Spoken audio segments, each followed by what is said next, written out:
Hello and welcome to part two of our breakdown of the Spring 2021 General Conference, where Radio Free Mormon is going to help us kind of dig through and figure out what went on now that we're on the outside. So, RFM, I want to dive right into it because we are short on time today. Are you good to go? I am good to go. I just wanted the audience to know that just before the show started, we were both singing some Gilbert and Sullivan together.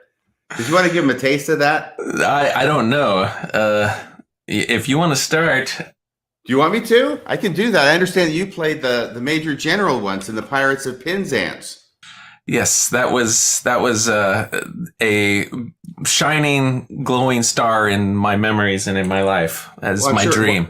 It's a wonderful part. Can I ask you to guess what part I played in the same production? Not the one you were in, but in a different production. You had to have been the Pirate King. Ah, you're correct, sir. And it is a glorious thing to be a pirate king. All right. Well, I would love to do that. We'll have to dedicate a special show to that. But where I have to start, I only have 2 hours, so we got to make sure we get through this. We'll have a sing along sometime. Yes. Okay. So let's see. Second session, afternoon of September. That's when they do the sustaining of the general authorities. Yes, and they put it on the the session that is the least watched. So if something is supposed to be so important, they put it in the least watched session. I think it's generally understood that the Saturday afternoon session is not exactly prime time when it comes to General Conference. But yes, we don't have to play this again, okay? We can just skip right through this. But I've got to note that for the third time in a row now, they are asking for sustaining votes to an audience that they cannot see. They have no idea how anybody's voting or whether they are voting at all. And it doesn't really seem to make much difference to them, Jonathan. They're just going to go their merry way regardless of who votes which way or what. It's really metaphorically appropriate, you know. What do you mean? Everyone's going to sustain. We don't really care what the vote is. Just the fact that there was a sustaining vote now justifies whatever crap that we do in the meantime. I don't have the link up and ready to go. I should have had it, but there was a posting on Reddit where somebody found in a primary manual where it was teaching primary age children what common consent was, or the principle of common consent in the church. And in the manual, it said, basically, whenever, we're given the privilege of raising our arm and giving consent to the leaders of the church, and that means whatever they do, we support. And the commentary on it is like, actually, that's like the opposite of what common consent is. And what is common consent, do you think? Well, it should be something that is earned. I mean, what you're getting into when you think about this, and this is something I never knew as a Mormon, is that you have to examine what the polity of your church is, because the polity is the lifeblood of religious authority in your organization. And if you just Google on Wikipedia church polity, you'll find a Wikipedia page when you learn that there's like a whole bunch of different types of polity. And a congregationalist polity is one where the authority really resides in the members of a specific congregation, and then they vote among themselves to select the pastor. And by the same token, they put a check on what that pastor does. If he steps out of line, the congregation can withdraw any authority that he has. And the law of common consent was much closer to that form of polity when it was first instituted in the church, where it wasn't that the brethren sat on their red velvet thrones and you got the privilege of bowing your head and then doing whatever they did. It was that the only reason they got to sit in those red velvet thrones is because the membership of the church granted them their consent, not to govern, but to occupy those thrones, with the understanding that if they mess it up, they're not going to have their butts in that seat next time because they will not get that consent. Right. That certainly is not the way it is today. Today it is pro forma. We don't even actually need to have anybody raise any hands, or certainly not to see anybody raise hands, because we're just going to do what we're going to do, and you're going to like it. Yeah. Well, and that is the beauty of it all. It was just kind of fun to see. I mean, I don't know that we even need to hear it, but if there's a timestamp you particularly want to do, that's okay. It's the same old, but they do make sure both at the beginning and at the end. It's Elder Oaks who's doing it this time. They make sure that they announce that if any of you actually opposes any of the proposals, you're invited to contact your stake president. Yeah. We would be happy to initiate disciplinary proceedings on you. Turn yourself in at the local police station. Yes. Okay, so we can go past that. Now we get to the religious constabulary. Anyway, all right, so when constabulary duties to be done. Yes. Okay, right. So church auditing department report. Okay, auditing department report. Okay, here's the thing about this. This individual, who's apparently the managing director of the church auditing. The managing director of the church auditing department. He's going to get up here and read the church auditing department report of 2020. And most people just snooze through this, even more so than they snooze through other parts of General Conference. But I remember once watching General Conference with a lifelong member of the church. And I told him, hey, pay attention to what's being said here. And he says, why? And I said, because you'll find out that if you really pay attention, that absolutely nothing is being said here. There's just sort of some hands waved and sort of everything's okay, everything's fine, everything's on the up and up. But they're not going to give you any numbers. They're not going to give you any information. All they're going to say is, we've looked at the information and it's okay, trust us. The other thing that's funny about it, by the way, is they say that they're an independent organization. They're independent. Yes. Did you notice that? They're independent of all the other organizations in the church, except for, of course, well, at least the first presidency, right? Who they're speaking on behalf of and who this letter is written to. The report is a letter that's written to the first presidency. And that's actually how he says it, to the first presidency of the Church of Jesus Christ of Latter-day Saints. And then within the context of the letter, it's very clear that this isn't Price Waterhouse. Okay, this isn't an independent auditing group. What this is a very devout, church-centric auditing group, because they start talking about scriptures and revelation and why it is they do what they do. And while you listen to this, it's just 2 paragraphs long. I think it's wonderful to listen to. Listen to all the weasel words. Even when they're saying nothing, there's at least 4 different weasel words, excuse me. One of them has to do with reasonable. It was in front of me on the screen that I've identified. See how many you can identify. Okay, we're starting at the beginning. Ready? Yes, sir. Presidency of the Church of Jesus Christ of Latter-day Saints. Dear brethren, directed by revelation, as recorded in section 120 of the Doctrine and Covenants, the Council on the Disposition of the Tithes, composed of the First Presidency, the Quorum of the 12 Apostles, and the presiding bishopric, authorizes who will all sign my paycheck expenditure of church funds. Church entities disperse funds in accordance with approved budgets, policies, and procedures. And we're not going to tell you what those budgets, policies, and procedures are, but they're approved. Which consists of credentialed professionals and is independent of all other church departments and entities. Okay. An independent organization is outside of the organization, and they could say, you guys are totally full of fraud. There's all these violations, and they would get no punishment, no loss of employment. In fact, that would prove their integrity as an independent auditing organization. When he says independent of all other organizations, other than the First Presidency and these people that I just listed. Right. And he says independent of all other church departments and entities. So he's saying it. I don't think independent. I don't think that word means what he thinks it means. Yeah. But go ahead. Has responsibility to perform audits for the purpose of providing reasonable assurance regarding contributions received, expenditures made, and safeguarding of church assets. I'm telling you that all the numbers are in order in the books. Well, that sounds reasonable. Thank you, President Oaks. That's a reasonable assurance. Just don't ask him to look at the books. Is that the typical standard for financial audits, is just reasonable assurance? I have no idea. Maybe it is. I'm not a bookkeeper. I'm not whatever you call it, an auditor. We'll have to get Ryan McKnight to comment on that, because I think that's kind of like his thing. All right, let's keep going. Sorry, this is going to take forever. Based upon audits performed, church auditing is of the opinion that in all material respects, contributions received, expenditures made, and assets of the church for the year 2020 have been recorded and administered in accordance with approved church budgets, policies, and accounting practices. The church follows the practices taught to its members of living within a budget, avoiding debt, and saving against a time of need.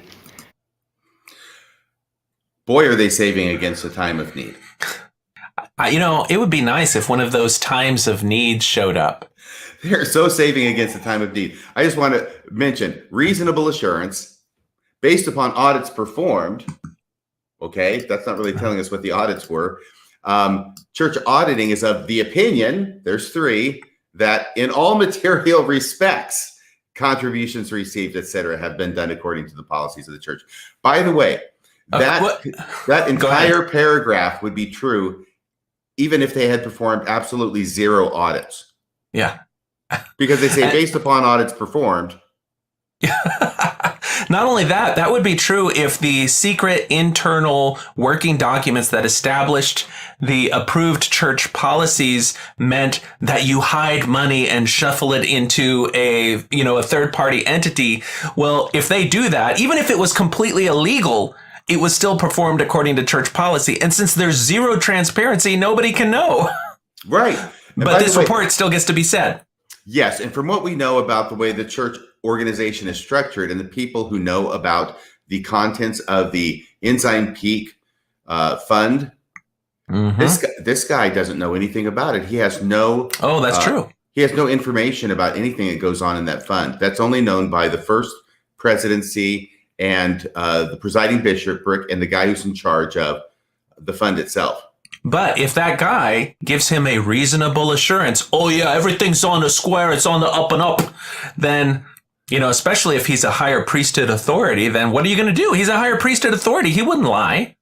No. So you're just repeating what it is that you've heard in that respect.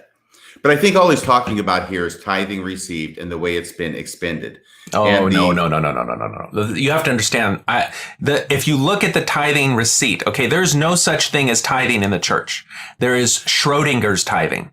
It used to be that there was tithing because you'd fill out your receipt and it said, put this amount for tithing and this amount for like the missionary fund or something else. But now it says that you can specify what you think you might want it to be, but the church takes all money in under the same heading and puts it into a bucket, regardless of it's your tithing or your missionary fund or whatever it is. And then when they pull it out, it's Schrodinger's cat in that you don't know if it's dead or alive until you open the box and look. Well, tithing, you don't know if it's tithing until they pull it out and use it for things that are under the heading of tithing. Then that you can call tithing. But if they just pull it all out and stuff it into the Ensign Peak fund or whatever, well, then that's not tithing because it was given with the understanding that the church would use it for whatever it needed to at the time it needed, but not necessarily tithing. Anyway, that's my rant on that. Good point. Are we ready for the first substantive talk? Let's see. Let us go. That one is just, those are always so interesting to me because it's just like, it's now time for the ritualistic pulling of the wool over the members' eyes. But let's go to Giles himself. Elder Jeffrey Holland, not as the world giveth. He gives a talk now to the first presidency of the Church. Sorry, of Jesus. Having technical times. Go ahead. That's okay. I just want to say a little bit about his talk because I'm going to synopsize it first, and then we'll just play a few clips. Okay, I think it's going to be easier that way. So Elder Holland, he's getting older. He seems a little bit weaker. He's getting more tired in his delivery.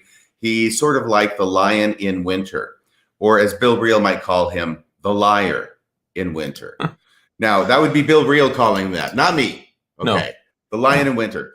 But the sum and substance of his talk, not as the world giveth, obviously a reference to peace, right? This is the scripture. The sum and substance of his talk is that Jesus gives peace. But there isn't a lot of peace in the world right now. And in fact, Jesus is going to be taking peace from the world in accordance with the prophecies of the last days, right? But in spite of the fact that Jesus is supposed to take peace from the earth in preparation for his second coming, Elder Holland tells us we need to try and put peace back into the world by what we do and how we interact with other people. Even though this would seem to delay Jesus' second coming. I mean, if he's trying to take peace out of the world and we're intent on putting it back and could be seen as fighting against God, that's what he's going to say. But then now you're going down the Zionist route. Am I? Where we're going to foment crisis in the Middle East so we can usher in the conditions of Armageddon. Oh, I yeah. actually, no, I like the message. I mean, I think if you, as a religion, regardless of your truthfulness or not, if you can instill some principles in your people who actually will promote peace, by all means, go do that. I don't want to criticize them for that. Absolutely. And I'm certainly not going to do that at all. So Elder Holland seems to realize, though, halfway through his talk, nothing we do is going to help actually put peace back in the world. God will prevail. And so he settles for us having individual peace in our hearts, which he assures us comes to us only through Jesus Christ. But it doesn't just come to us through Christ, if you read the fine print. It comes only after we obey all the principles of the gospel, i.e., it comes only when we do everything the church tells us we need to do. Right. In other words, obey all the commandments.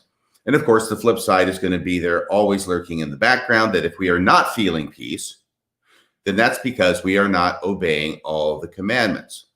So once again, this talk is sort of a trip to Guilt Trip City.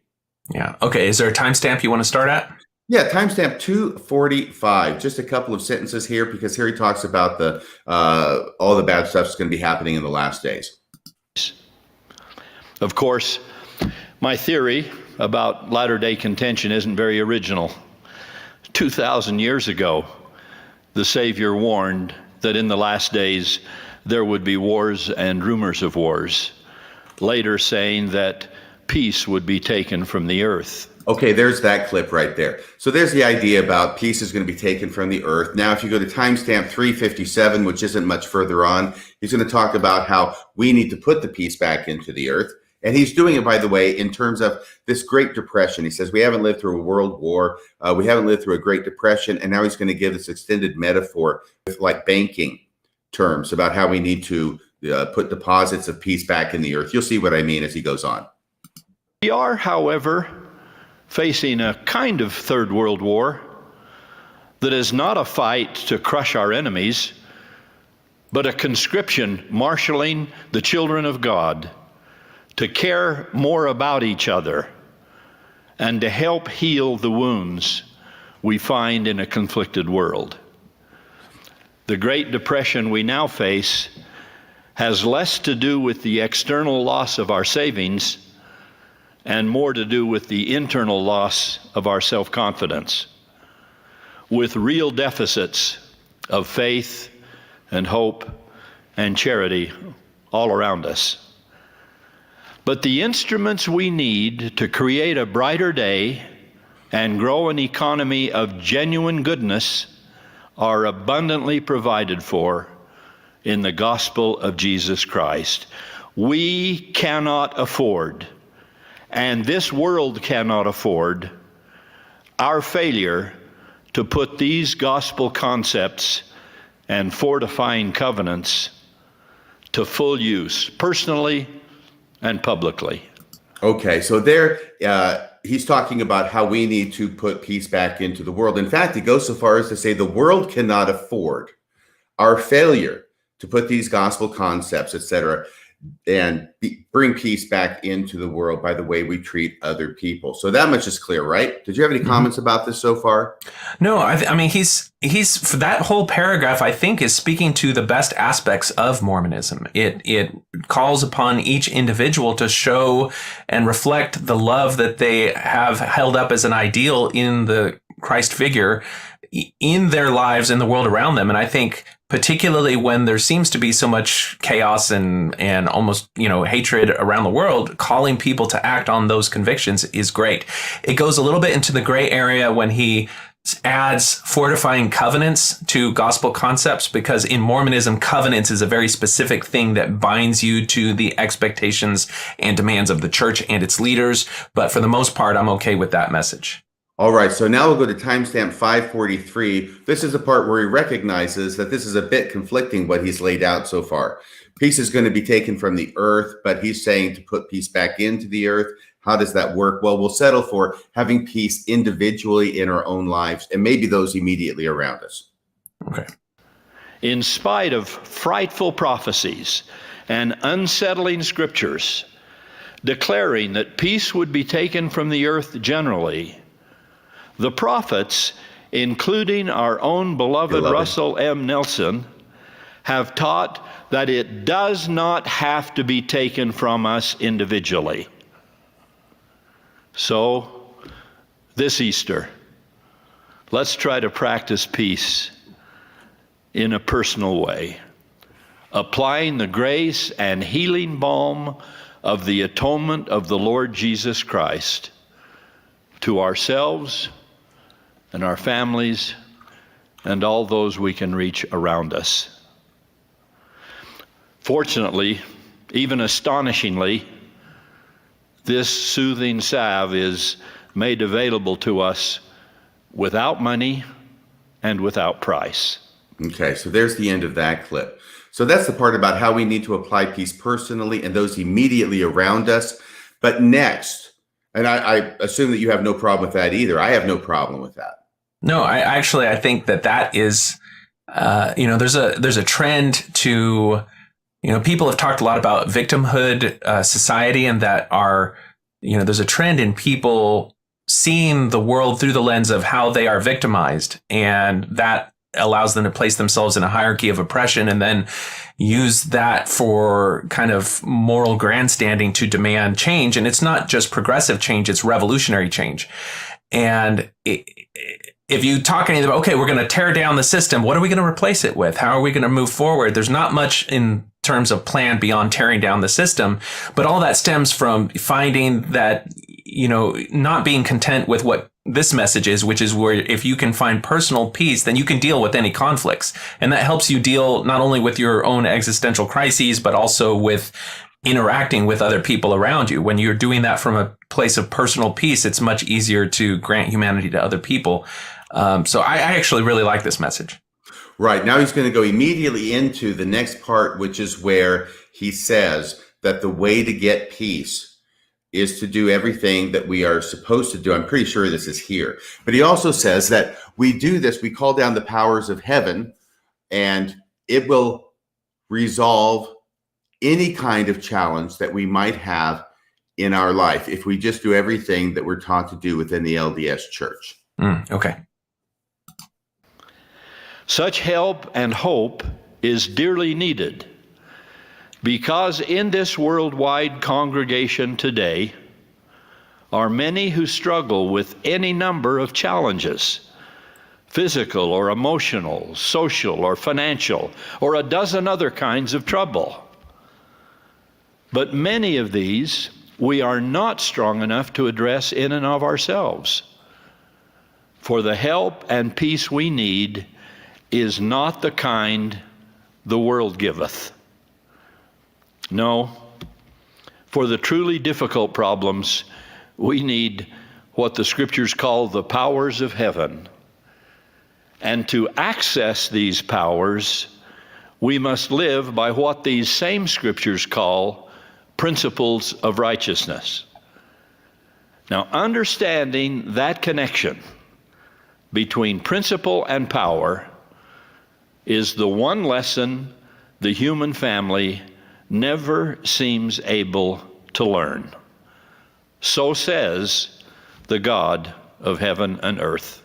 Okay, so there's the end of that clip. Yeah. But you can see where he's working in the principles of righteousness. We have to follow those, which are, of course, the principles that we're taught to follow in the LDS Church. Through doing that, we can access the powers of heaven. And through accessing the powers of heaven, we can resolve any problem, no matter what the challenges are. And he lists them out there that we face. So that's the part where the connection is made between the peace that we can feel, the resolution of the problems we experience, and doing everything that we are supposed to do. Which means that if our problems are not resolved and we don't feel peace, then there's only one reason for that to be the case. And do you know what that is? That you haven't done enough. You haven't prayed enough. You haven't obeyed enough. You haven't done your meetings. You're behind in your tithing. There's more that you can do. There's always more you can do. Right. And so that's the guilt trip there. Yeah. Any thoughts from you? Yeah. I mean, to me, when, there's a strong contingent of people, when they leave Mormonism, they still find a great deal of peace and comfort in the message of Christianity. And this really draws a stark contrast where he starts out his talk and he's talking about all of the things that people really find helpful and comforting and ennobling in Christianity. The balm that they receive in terms of comfort in times of need. But by adding this last part where you can only really get that by deference to the edicts and demands of the brethren in the church, he's doing the thing that Christians would say Christ condemned the Pharisees for doing anyway, which is standing at the gate, separating people, individuals from God, and not allowing them to enter. So when people leave the church and they still hold on to Christianity, this is the biggest affront, because they're taking the beautiful aspects of Christianity and making these men claiming, in the hubris of their pride, claiming the authority to grant and deprive people from that connection with God. And so it's just, I see it as a betrayal of the first part of his talk as soon as he inserts the need for people to obey the brethren here. Yes, and at the end of his talk, which we're going to rapidly, this is going to be timestamp 1339. In his talk, he concludes, and Elder Holland is usually very good with his metaphors. He may use them to extreme or go too far with them. That's a matter of personal taste. But in this particular metaphor, he's going to talk about the Passover. And I think he hits a clinker on this metaphor, because the Passover in the Old Testament, we all know the story, at least if we watched the Ten Commandments when we were a kid. And we know that the Passover is where God sends the angel of death down among the Egyptians, and the Hebrew children, they paint the blood of a sacrificed lamb on the posts and lintels of their doors. And the Passover means is that the angel of God, the angel of death, passes them by, passes over them, leaves them untouched, and doesn't bother them, and goes on to kill, the other people who weren't so smart to have the blood of the lamb painted on their doorway. But here he uses it seemingly in the opposite kind of way. And if you'll play this paragraph, I think you'll see what I mean. All right, here we go.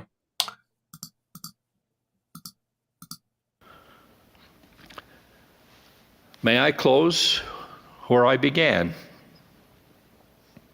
Tomorrow is Easter.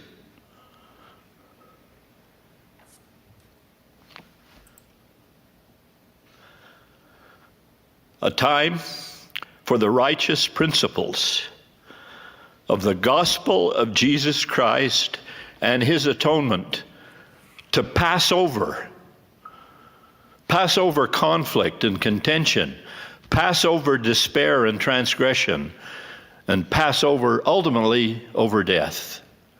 It's a time to pledge total loyalty in word and deed to the Lamb of God, who bore our griefs and carried our sorrows in his determination to finish the work of salvation in our behalf. There you go. You were making a funny face there. Why was that, Jonathan? Well, okay, so I can understand why he's using the Passover metaphor, because there's this idea that Christ's crucifixion occurred around the time of Passover, and so by extension, Easter is connected chronologically to Passover. But your point earlier, where the Passover was the angel of death, moving on to the next house because you had lamb blood over your door frame so that your firstborn would not be killed, like... Passing over means the entity is going to skip you and go on to the next one. So if Christ pass over you in the midst of your conflict and contention, you don't want that. You want Christ to come in. So I agree. It's a jumbled metaphor. It is a bit of a mess, but I think I understand what he was trying to say. Yeah. He did get in there also that this is the time that we need to pledge total loyalty in word and deed to the Lamb of God. By which, of course, in LDS speak, that means to the LDS Church and its leaders. And this is the only way to find peace in the world. He emphasizes it again in his conclusion to make sure nobody misses that point. Well, and this is where I think some people finding Christianity on the way out of the church will actually latch on to statements like this, because then they'll say, wait a second, he told me to total loyalty in word and deed to the Lamb of God. So when I sit down for my Temple Recommend interview, asking for permission to enter what is framed to me as the house of God, they don't simply say, are you loyal in word and deed to Christ, the Lamb of God? They then follow that up. And what about Joseph Smith and all the other prophets and brethren who are there? So that it elevates them to that sort of thing. Yes. Are you ready to go to the next talk? Let's do it. We're You have speeding anything? along. No, it's Okay. called Poor Little Ones by Elder Jorge T. Becerra. And if you want to start at the beginning, he tells a real nice story about his dad, traveling around with his dad when his dad would see people poor on the roadways, and then he would run over them and then back up and run over them again. It's really a surprising talk to hear in General Conference.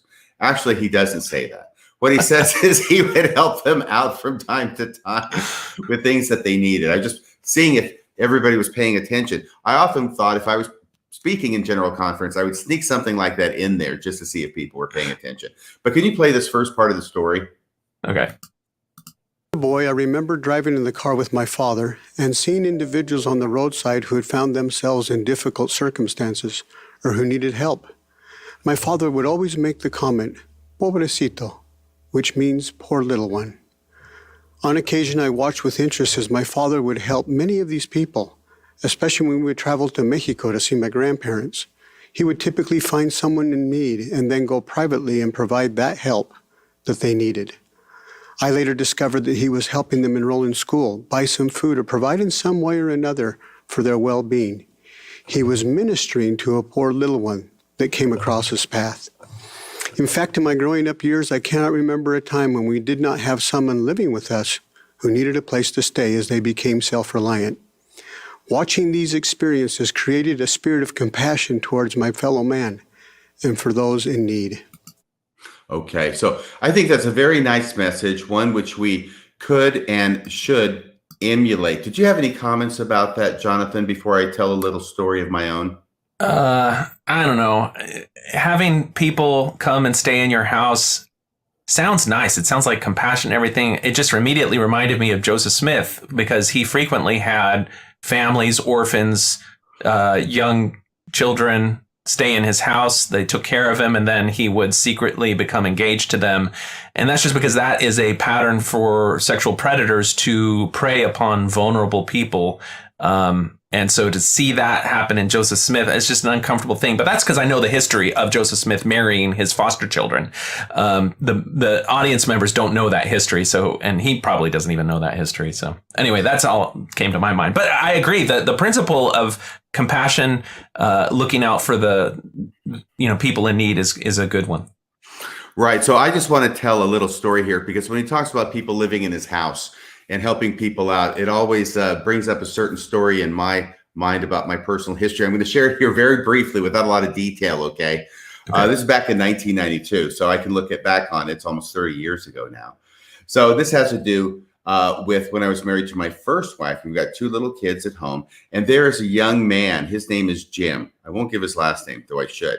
And he had just joined the church, had just become converted. He's 18 years old. He actually is going to be going on a mission when he turns 19. But when he joined the church, his parents threw him out of the house. And he had been living at another person's place, and that ended up not working. But what we did was we volunteered because we had these stories that we had heard and that I had heard about Joseph Smith and Emma taking people in, and they would sleep on the floor and give them the bed. Well, we didn't have to go that far. There's a bedroom upstairs where Jim could live while he's preparing for his mission, going off to work. I'm going off to work during the day at the prosecutor's office. And by the end of 1992, things are very, very strange. I'm not going to go into a lot of detail. But what I end up learning after Jim has now gone on his mission at the end of 1992 is that he and my first wife, while I was off at work, were at home doing things that were probably, I don't know, not according to strict Mormon orthodoxy. I'll just put it that way, okay? So they were drinking tea together. They were having tea parties. Yes, they were. Oh my God. They're having tea parties in the upstairs. No, you don't have to be sorry about it. I'm just saying that there are things that sound good in theory, and maybe 9 times out of 10 they work out in theory, or maybe 5 times out of 10, I don't know. But sometimes when they don't work out, they really don't work out. And so that's why I hear this and I go, yeah, I'm in favor of helping people as much as you can. But sometimes if you go too far, you can end up on the short end of the stick, so to speak. Yes. Okay. So now people know a little bit more about me. This explains a whole bunch of your snarky comments about, does it really? About former wives. Does anyway. We'll talk about my second wife at some point. I got a lot okay. of snark there too as well. Okay, here we go. So now we're going to go down to timestamp 4.05, because here he talks about going around and ministering to different people in the stake. I think it's in the stake, in the church anyway. And what he does is he's talking about, instead of just going through a list, we need to pray and we need to get the revelation from God and say, oh, we need to visit this person on the list. And what he does is this wonderful example of a question that he asked this couple, Jeff and Heather, who are, of course, inactive, or less active, as we like to say now. And I just love this question that he asks them. Can you play that? Let's do it. I remember going into the home of a young couple, Jeff and Heather, and their little boy, Kai. Jeff grew up an active member of the church. He was a very talented athlete and had a promising career. He began to drift away from the church in his early teenage years. Later, he got into a car accident which altered the course of his life. As we entered into the home and became acquainted, Jeff asked us why we came to see his family.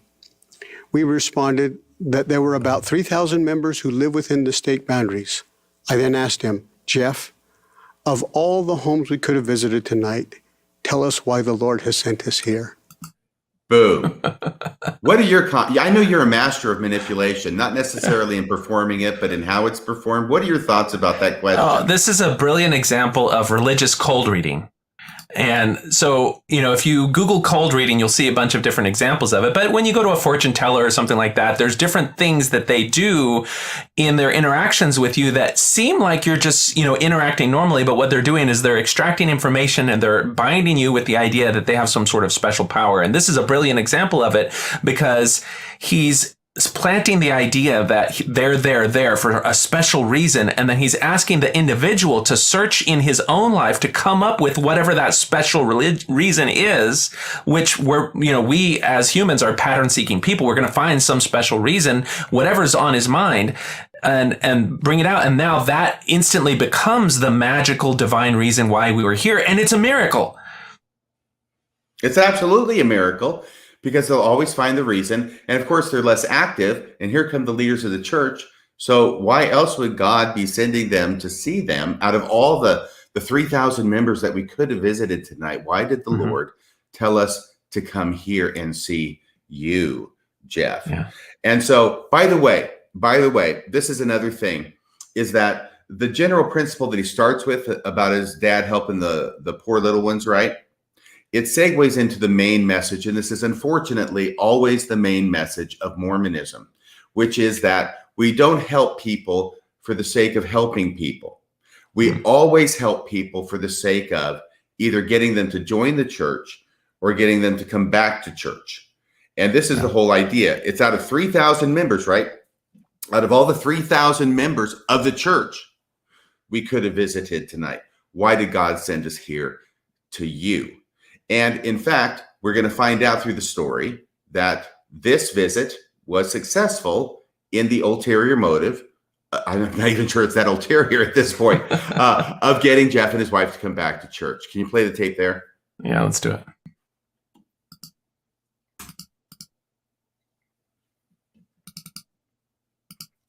With that, Jeff became emotional and began to share with us some of his worries and some issues that they were dealing with as a family.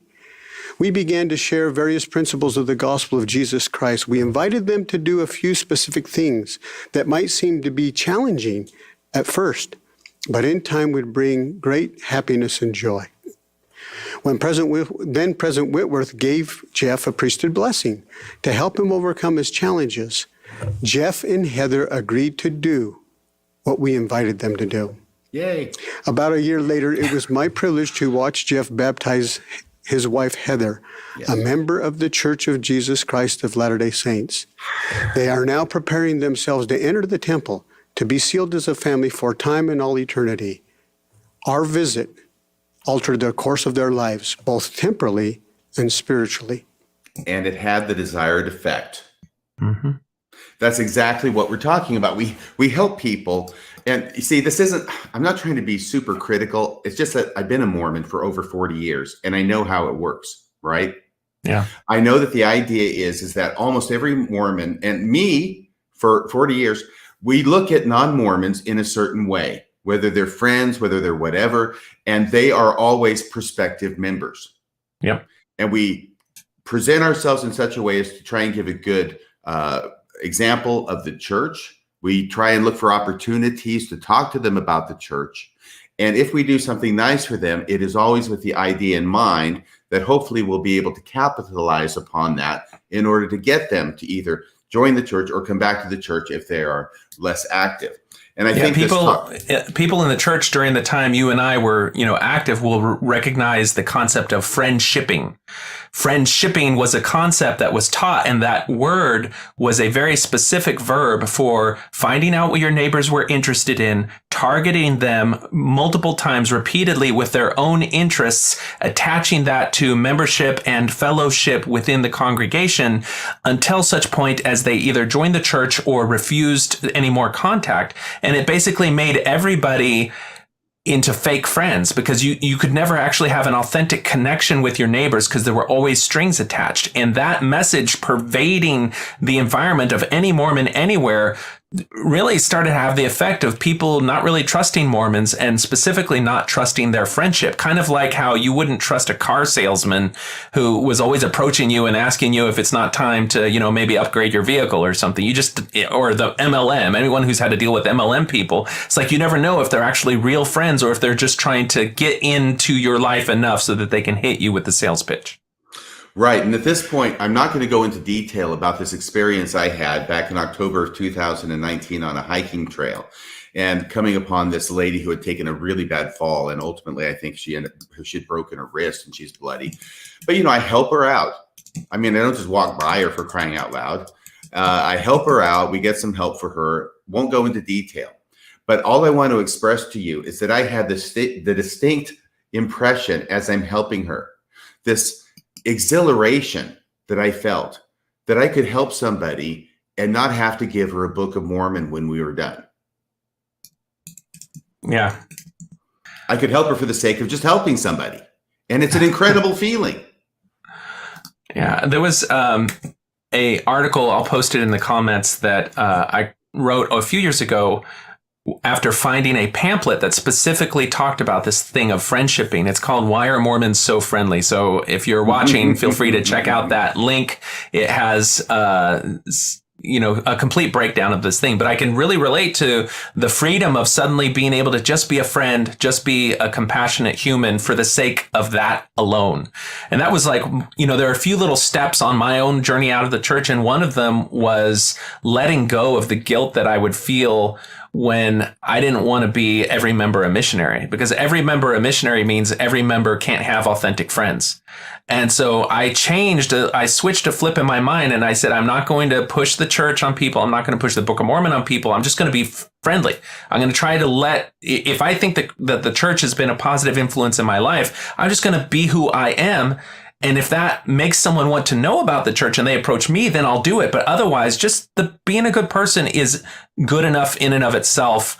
Being friendly, being helpful without strings attached. That's the thing. And I think if the church really went for that, and you can see in their social media campaigns, there's a little bit of that now, but of course it's always hashtag I'm so good. Check it out, LDS.org. And when the church sends out teams to help people who are in need or in distress, or there's been some kind of a tragedy or hurricane or whatever, right? Big yellow vests. Always make sure. Yeah, big yellow vests and media team on site, next week with a slickly produced video. They want to make sure they're wearing things that show that they're all part of the church, right? Yes. And it's so ironic. Billboards. Because they use the Mormon helping hands when the exact teaching from Christ is like, if your right hand is doing something, you don't need to broadcast the good that you do, because then you're getting your reward right there. Do the good that you do. And that's why it was so interesting when, early on before the Helping Hands campaign, there was a hurricane in Oklahoma. We drove up there and helped people out. When you looked around, there were all sorts of churches and community organizations helping people out, but you didn't know who did what because everybody was just wearing work gear or something. Fast forward a few years, Mormon Helping Hands comes out. You go out there, you know who the Mormons are because they're all wearing these yellow vests. You look around at all the other churches, you have no idea who's helping out any of these other people because none of them are wearing huge, big yellow vests except for the Scientologists. And it just kind of brings to mind like Christ's teachings were unique and special for a reason, because they went against the conventional wisdom of, if somebody pokes your eye, you poke their eye out. You want to get all the praise for all the good that you do. You want to pray really loudly, like all those things. These are things that he specifically addressed against. So if you're going to be uniquely Christian, you kind of have to do those unique Christian things. And the church seems every turn it can to just throw those things up in the air and get rid of them. And that's why Mormon Jesus is so different from the Christ that many people find on their way out of the church. Anyway, that's my 2 cents on that. Yeah. Well, thank you for those 2 cents. I think those were worth 2 bits. That's how good those 2 cents were. Can we go to the next talk? Infuriating unfairness. What an incredible title that Dale Renlund gives for his talk. Infuriating unfairness. Go ahead. I don't know if infuriating is a good apostolic word. What was that from? That was from the taffy pulling talk from Elder Holland. From Elder Holland. He's like, I don't know if furious is a good apostolic word, but I'm furious with people who leave this church. Very good. So Elder Renlund's going to be infuriating unfairness, and he can't resist the alliteration. But what he's going to be talking about here is the oldest problem of theology, which is the problem of evil.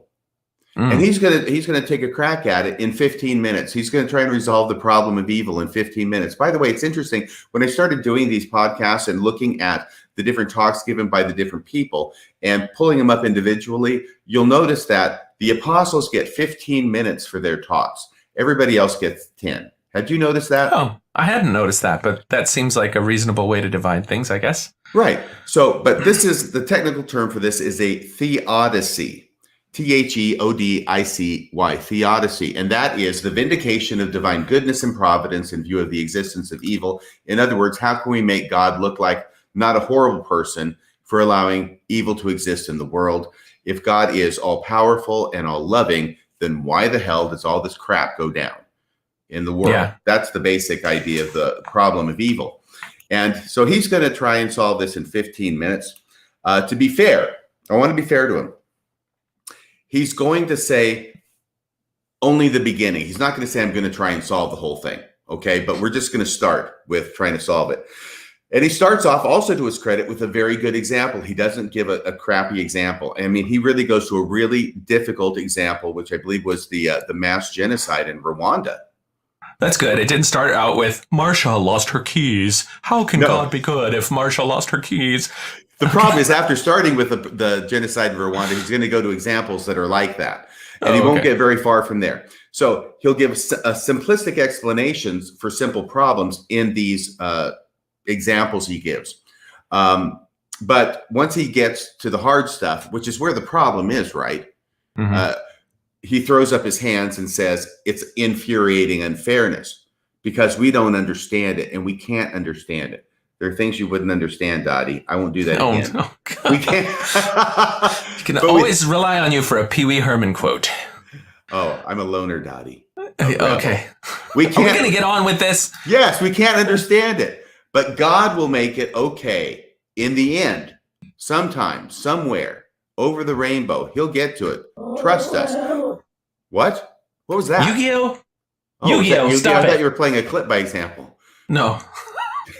Yu-Gi-Oh! Oh my gosh. So he'll also tell us that Jesus really feels our pain. Come here. And he really wants to help us. But for some reason, he can't seem to be able to do it. He can't bring himself to help us. Of course, that is the crux of the paradox. But Elder Renlund never explains why that is, i.e. that Jesus really wants to help us, even though he feels our pain, except that in some vague and undescribed way, it will be for our good, the stuff that we go through. And that starts to sound a bit abusive at this point, because if somebody is putting you through pain or allowing you to go through pain, and they're in a parental relationship to you, and then they say, well, it's going to be for your good. Yeah. It starts sounding abusive. That's what I meant by that comment. Now, for some people, this helps to cope with difficulties. I think it's great if it helps them to cope with their difficulties, to think that whatever I'm going through is going to be for my good, and it's really crappy now, but it'll be made better by God in the hereafter. But the bottom line that I see is that there's really no help from God. There's really no power from God, and there's no real anything from God. It's just a way of thinking that is supposed to make you feel better and able to cope with difficulties in this life. It comes off as by the way, this is all explanation in advance. I know this is one thing we're going to talk about quite a bit because this is a big can of worms. I'll try and get through it as briefly as I can. It comes off as an explanation as to why, for all intents and purposes, it seems like there is no God. See, that's the problem with the problem of evil, because it looks like there's no God. So we've got to explain that really there is a God, but how do you account for evil? That's why it's so thorny. But God does exist, he assures us. He is all powerful. He really does love you, and he really wants to help you. He just won't. And then the question that raises in my mind, well, how is that better than having no God at all? In fact, some could argue that it's actually worse to have a God with power to help who refuses than to have no God at all. So here's where he starts off with a good example of Rwanda. By the way, here's my advice for Elder Holland. If you're going to talk about something as tragic is really the wrong word, as horrible as a genocide, you should probably use something other than your primary voice. Okay, you'll see what I mean. Okay, let's take a look.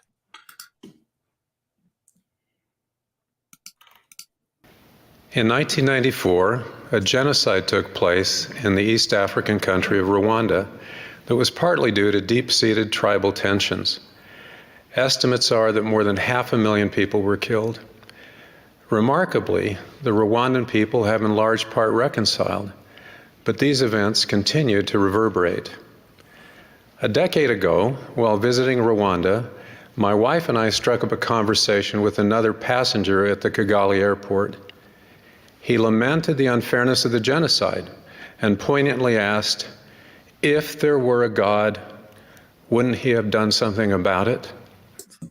I'm sorry, I'm just going, that's the question. Yeah. That is absolutely the question. And he goes on. For this man, and for many of us, suffering and brutal unfairness can seem incompatible with the reality of a kind, loving Heavenly Father. Yet he is real, he is kind, and he loves each of his children perfectly. This dichotomy is as old as mankind and cannot be explained in a simple soundbite or on a bumper sticker. Okay, so yes, excellent example. Credit to you for bringing it up and not going to something stupid. Unfortunately now, he's going to waste precious time talking about ridiculous examples that end up not really leading anywhere toward resolving the difficulty that he has set himself, which is to address this question about the problem of evil. All right, we'll continue. To begin to make some sense of it, let's explore various types of unfairness. Consider a family in which each child received a weekly monetary allowance for doing common household chores. One son, John, purchased candy. One daughter, Anna, saved her money. Eventually, Anna... I do like the segue from genocide to allowance. It's a bit stark. Bicycle. John thought it was totally unfair that Anna got a bike when he didn't. But John's choices created the inequality, not parental actions. Anna's decision to forego the immediate gratification of eating candy didn't impose any unfairness on John because he had the same opportunity as his sister. Okay, so what were you saying about this? I said the segue from genocide to allowance for chores is a little bit stark. It's a bit jolting, but and this in this example, of course, it's so different, so pedestrian, so non-bad as a genocide. That but notice that he gives an example which has nothing to do with the parents, right? Parents are removed from any problem here because they gave allowance equally to both. One saved, one spent. The person who saved buys a bike. The one who spent says, hey, that's not fair because I ate all the candy and spent all my stuff on candy. But what does he mean by this? What he means by this, apparently, by this strange parable, which it really has nothing to do with the problem of evil, is that the person, Anna, who buys the bike and saves her money, is actually the member of the church who follows all the commandments. And John is the one who does it. And that's an inequality that ends up happening. And he'll make that clear, I think. Well, not really clear. You have to read it carefully, which I've done to the best of my ability. Play the next paragraph and you'll see that. Okay. Before we do that, though, it's clear this is just a modern updated version of the parable of the talents, which, you could go right to Christ and the parable of the talents, or you could come up with your own rinky-tink allowance-based thing with kids. If you're an apostle, you figure you'd go with Christ. But anyway, here we go. It's like the ant and the grasshopper. Yeah. Our decisions can likewise yield long-term advantages or disadvantages.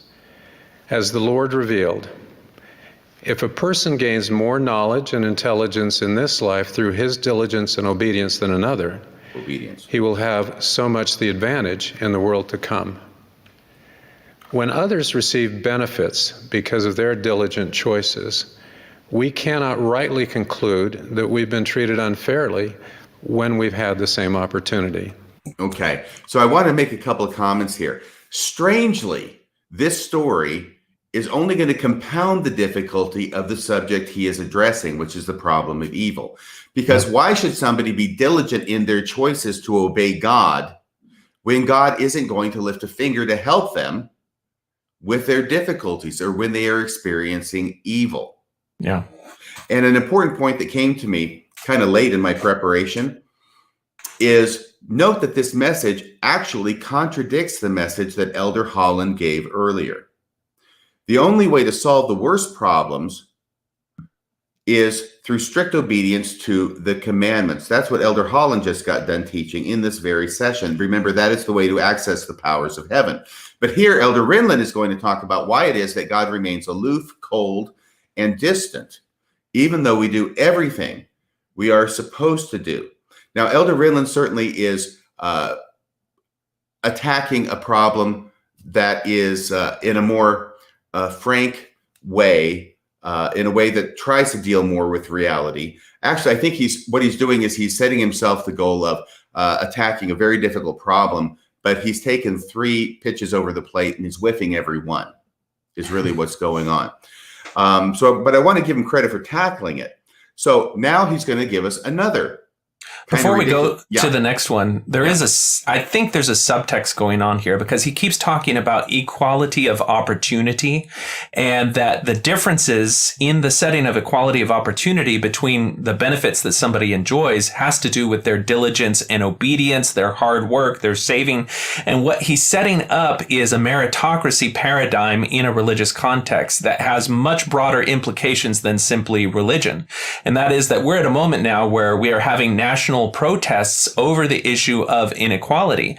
And at the root of a lot of those protests is the idea that we need to examine our society from a systemic level and look at differences that are a result of, the way that the system is set up. And there's a great deal of conversation and conflict over what those differences exactly are. And there's some people who see those differences as inherent and stemming all the way back from the founding of our country. And there's another perspective that looks at those differences as seeing that there are specific, more recent policies and laws in our country that have disenfranchised or deprived opportunity of certain segments of society. But what he's doing by starting with this is saying that you can look at the successful people and the non-successful people. We live in a land of equal opportunity, and now you have a justification for looking down on those people who are not successful because they were not diligent or obedient enough. And so you can now, start arguing with people and hold a blind eye to the things that people are calling out as problems in our society by just saying, listen, we're in the land of equal opportunity and you need to just close your eyes to all those things.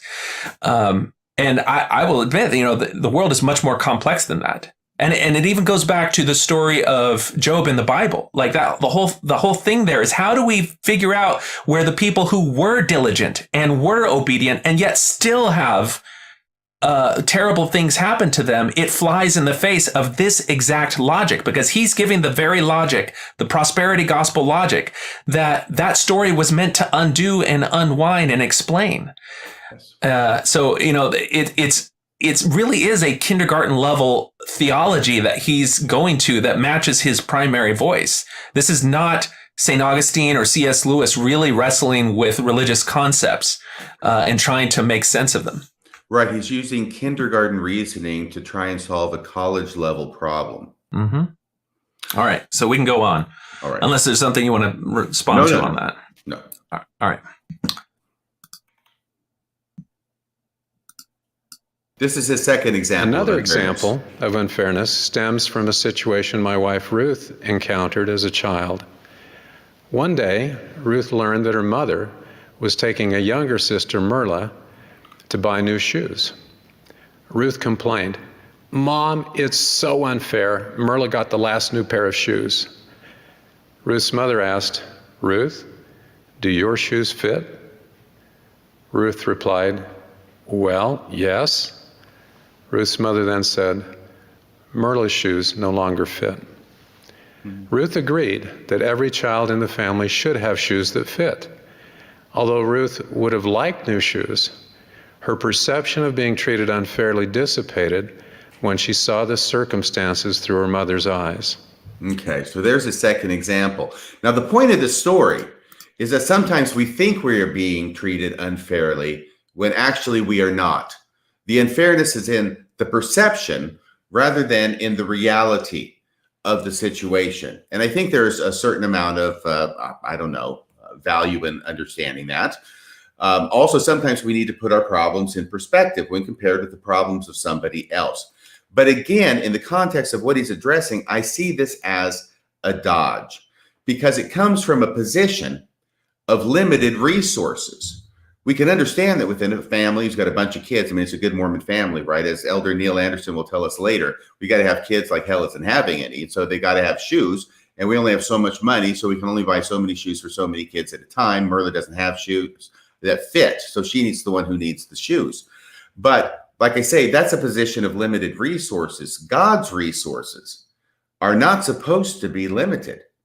God can give new shoes to everybody at the same time. He isn't a being who can give only one pair of shoes at a time because he's strapped for cash.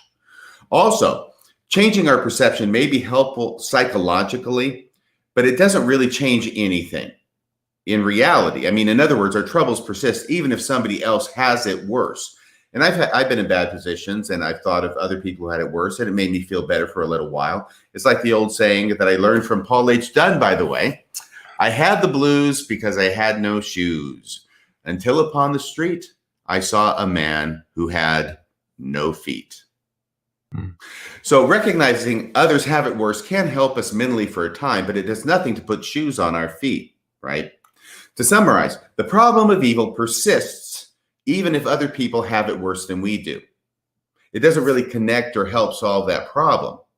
But now that Elder Brinland has given some simple, and some people might think insipid, examples, he's going to now that he actually gets to the problem that he set himself to address, he's going to immediately throw up his hands and he's going to surrender at anything more difficult because he just doesn't have the ability to solve this problem. It makes you wonder why I brought it up in the first place.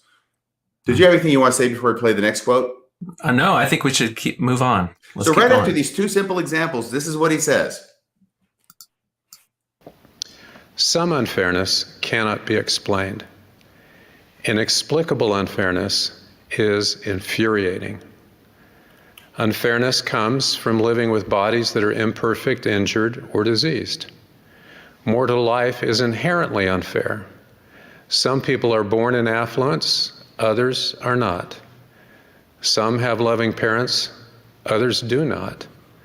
Some live many years, others few, and on and on and on.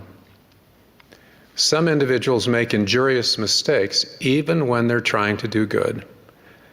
Some choose not to alleviate unfairness when they could.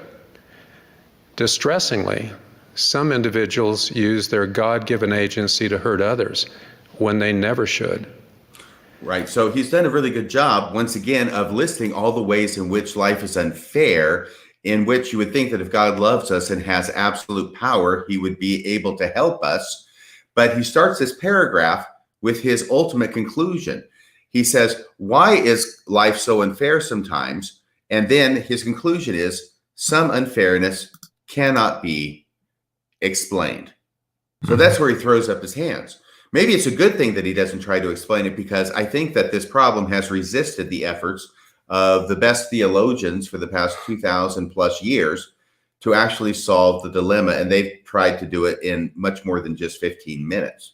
Well, this is actually something that early Mormon theology actually addressed very directly and uniquely. And it was through the lens of the premortal existence, because people looked around and they said, some people are born in third world countries, some people are born in affluence. How do we make sense of all this? If God is a just God, then how do you explain the disparity in people's living environments? And the early church leaders said, simple. We had a premortal existence. There was a battle, a fight. And if you were one of the noble ones, as referenced in the Pearl of Great Price, the great and noble spirits, then when you were born into the earth, there was a judgment at that point. And that judgment was based on your premortal actions. If you were good, you went into a nice Mormon home, or you were born into an affluent first world country. And if you were less valiant, then you went into other countries, but you wanted to because the goal of getting a physical body was so desirable that you were willing to be born into an inconvenienced or handicapped body, whether it was that you were in a third world country or you were handicapped in some way physically. All of those things then made sense. Now God is a just God. Now the people who are affluent can look at the people who aren't and saying, well, they kind of got what they deserve because of that judgment between the premortal life and this life. And it was a way to really rob people of the ability to be compassionate. And that was a very damaging theology, because it informed and fueled the racism. Because going along with that explanation at that time in the early 1900s was the fence sitters were so they had to be born in bodies coming from people descended from Black Africans. And so the fact that they can't enter into the temple, they can't get the blessings of an eternal family, they can't hold the priesthood, that is God's justice, because they were less valiant in the premortal life. And so it all makes theological sense. That's where they came from. And so if you were listening to General Conference, rewind back to early 1900s, they could have said, some fairness seems to be unable to be explained, and then list all these things and then say, but there's a good reason for it. Here's the reason. And there is a quote like that from, I think it's Joseph F. Smith or Joseph Fielding Smith, where he explains some people are born to other nationalities and it's because of their premortal behavior. But now we're blind to the fact that the prophets of old, those prophets who speak God's truth, used to give an explanation, used to give a reason. Now I don't know why. It's so infuriating. It's so infuriating. Yeah, and that's why I used to say, and still do actually, that the good thing about a belief in a premortal existence is it explains why people are born with advantages and disadvantages in this life.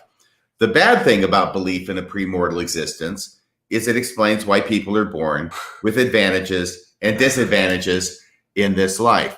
But you're right. This is the thing that is remarkably missing from this talk. There is no mention of the premortal existence as an explanation for unfairness in this life. And yes, it used to be talked about all the time, even in my time period in the church.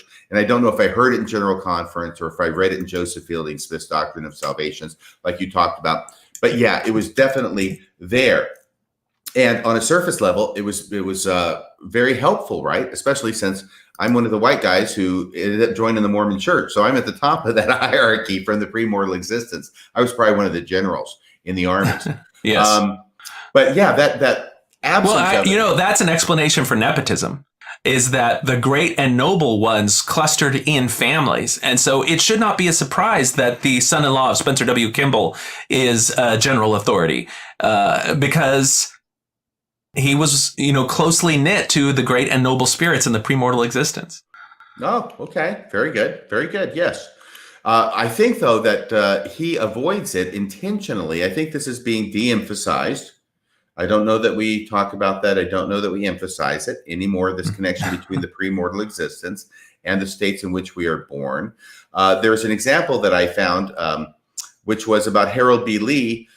You remember some time ago when he was still around and a leader in the church, that he talked about having not only race, but also handicaps, mortal bodies with physical limitations being the product of some sort of malfeasance in the premortal existence. And this is from his Decisions of Successful Living, pages 164 through 65.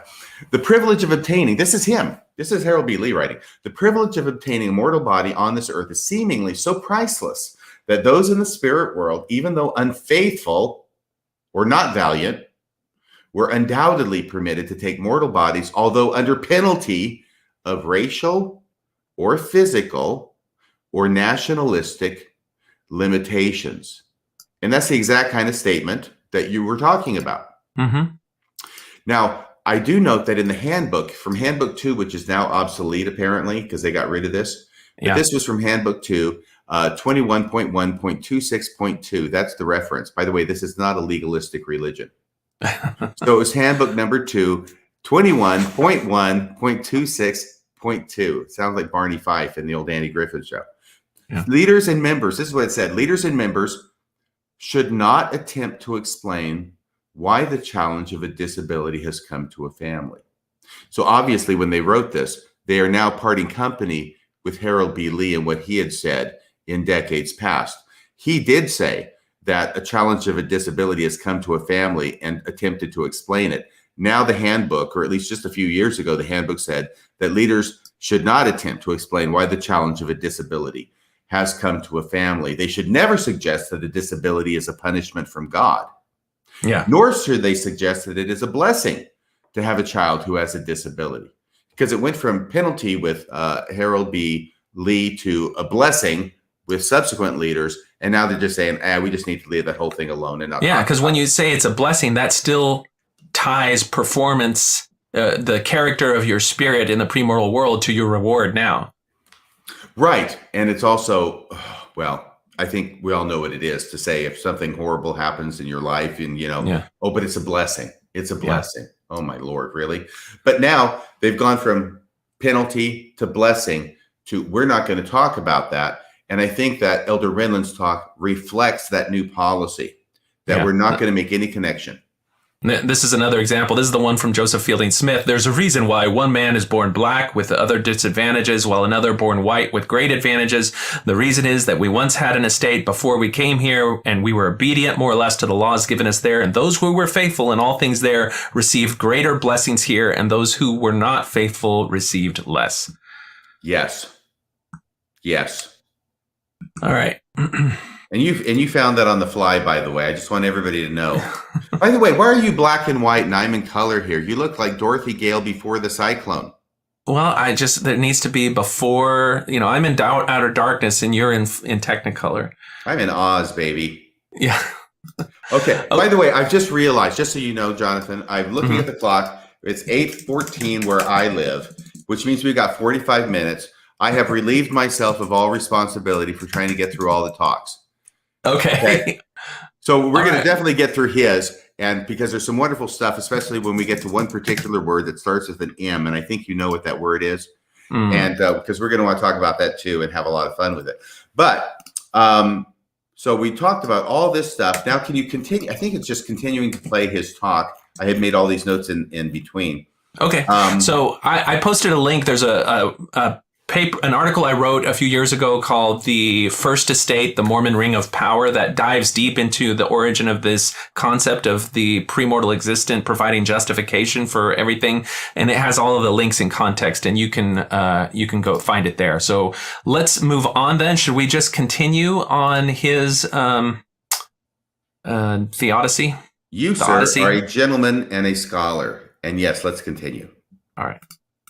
Different types of unfairness can merge, creating a tsunami of overwhelming unfairness.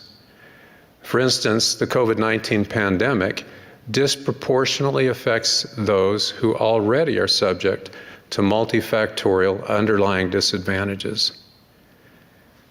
My heart aches for those who face such unfairness, but I declare with all my aching heart that Jesus Christ both understands unfairness and has the power to provide a remedy. Boom.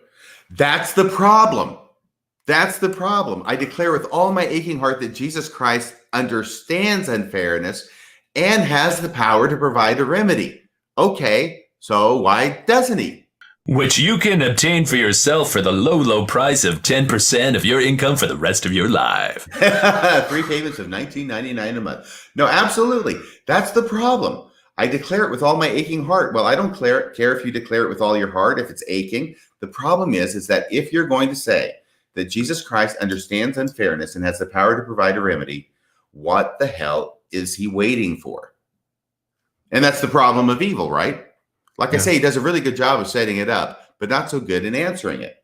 So now if you go down to timestamp, by the way, I'm not trying to run over you. Do you have anything you wanted to say about that? No, Jonathan? I mean, I think that the message that empowers people from the Christian perspective is this idea that you have direct access to God. God can come into your heart and give you inspiration and strength in the face of unfairness, in the face of chaos, in the face of the worst things that could happen to you.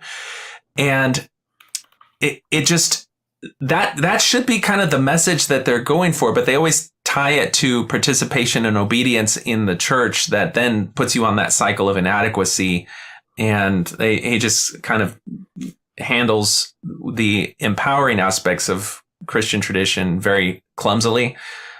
There is this thing too with where you're talking about the way of looking at things can alter your perspective and help you cope with things more. And there very much is this bootstrap American, do things yourself. Don't look for problems in the world around you. Look inside for what you can do to improve your situation. And there are two sides to that coin. Number one, it can be empowering. If you find yourself in the midst of a lot of difficulties, having that perspective immediately gives you a proactive way to wrestle with your difficulties and find a way out. But when you throw that in the face of people who struggle with that very thing, and you use that now as a bludgeon to put people down, well, you should be lifting yourself up by your own bootstraps. There's an extreme that you can take that to that actually is somewhat abusive, and it betrays the Christian principle of looking out for the people who are hard off. And so, I don't know that they play the balance the right way there, but that's just the tension that I see in my mind when I think about these things, just for me personally. Okay, and this next timestamp, which is 5.54, he's going to go to the tried and true default position of things may suck here, and we may not have any explanation for why it sucks here.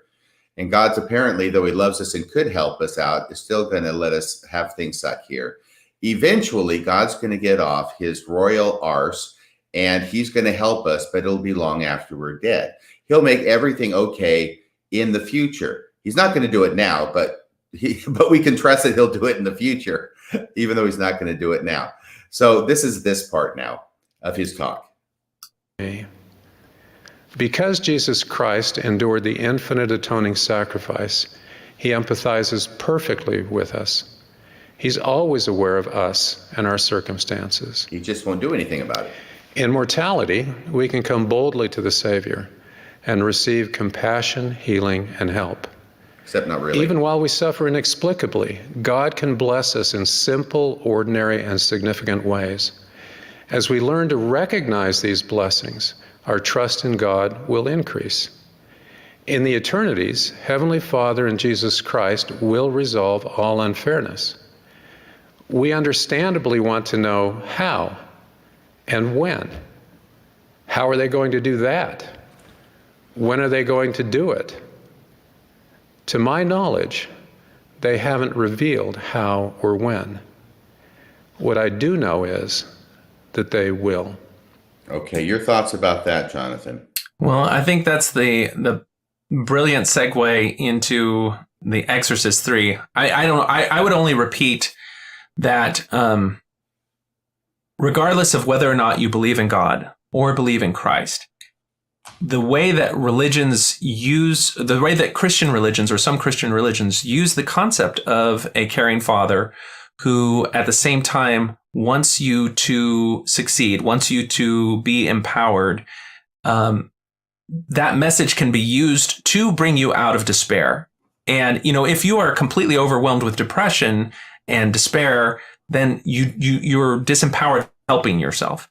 But if the message of a caring and loving Heavenly Father saves you from that depth of despair such that you can now start to bring yourself out of the hole, and bringing yourself out of the hole could be as much as he's saying that it's up to you to look around you and find the blessings that God has given you. Find those glimmers of hope. Find those hopeful things in your world. Grab onto them and build up from there.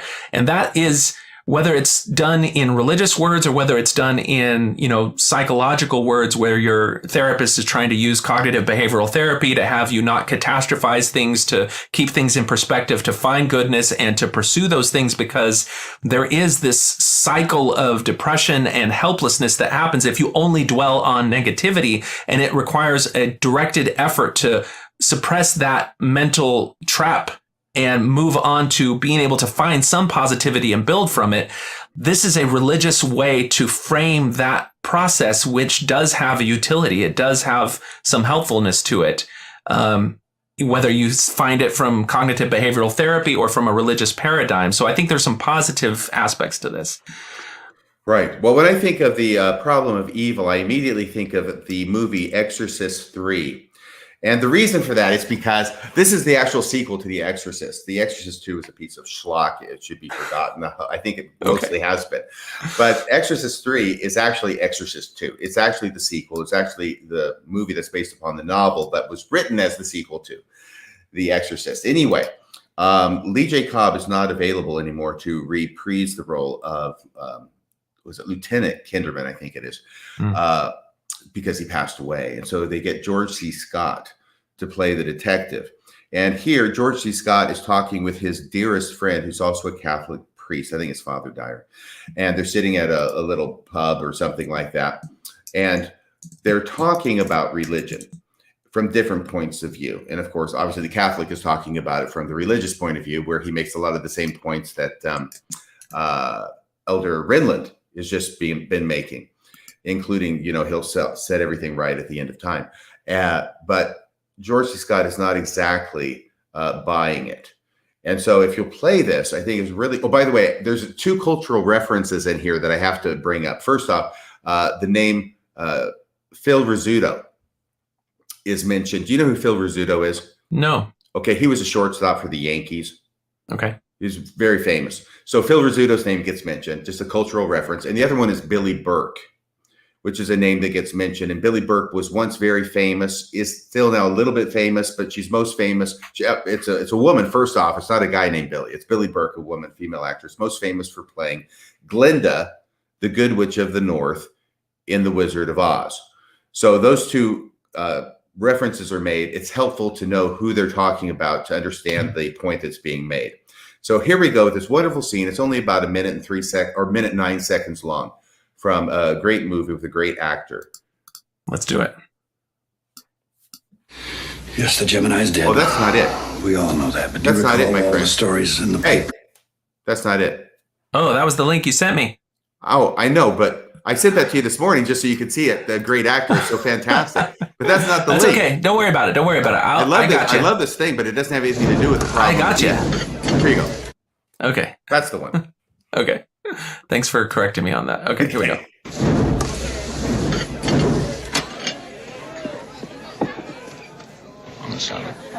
The whole world is a homicide victim, Father.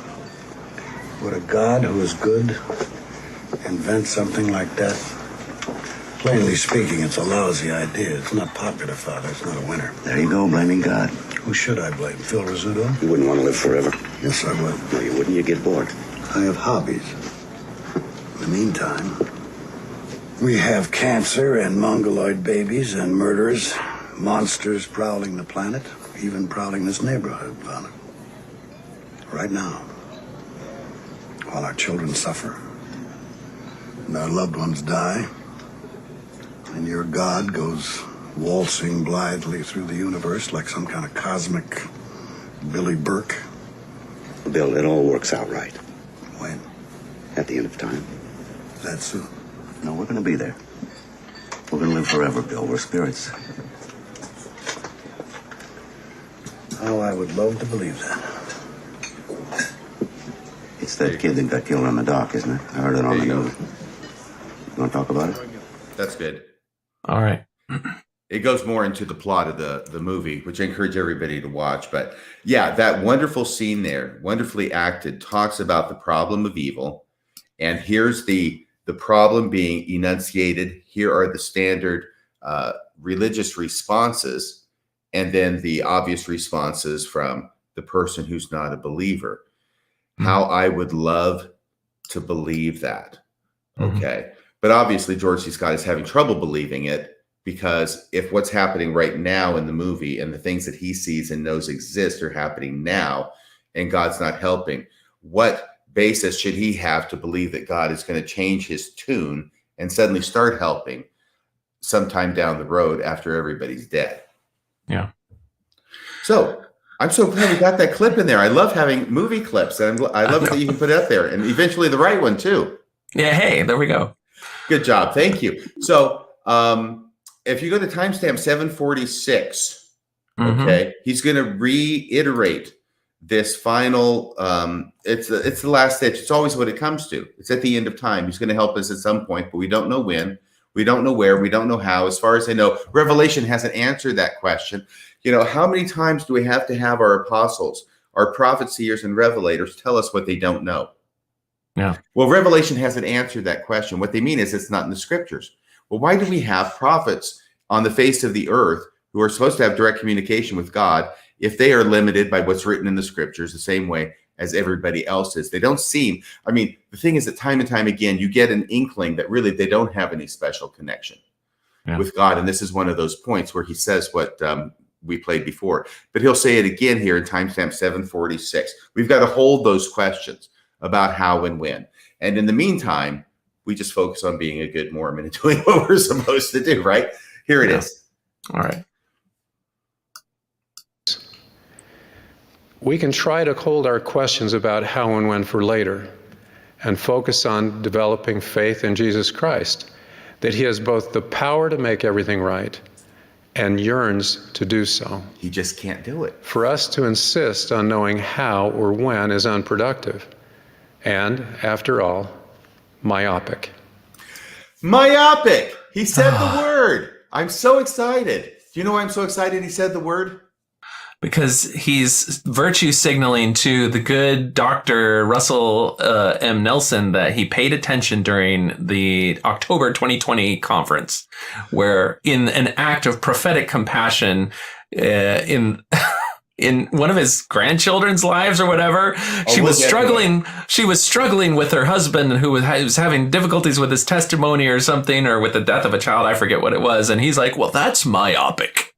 Yes. Thank you. Exactly. And even footnotes in the printed version on the church website, there's footnote 15, click it, boom, it goes right to President Nelson's talk where he used that word myopic. Should we listen to it? Oh, we're going to. In this now very, very famous talk, it takes 6 months to become famous in this business. What was it? Oh, it's right here. Let God prevail. Let God prevail. Let God prevail, right? So he tells his talk. He tells a story in that talk from last General Conference, October of 2020. Mm-hmm. And it is the strangest talk. It's the strangest story in the world because it connotes a very unusual family dynamic. And so if we can just go ahead and play that. This is now from last General Conference. It's timestamp 551 in Let God Prevail. And here's the story as President Nelson tells it. And it's what Elder Renlund is referring to here. Not long ago, the wife of one of our grandsons was struggling spiritually.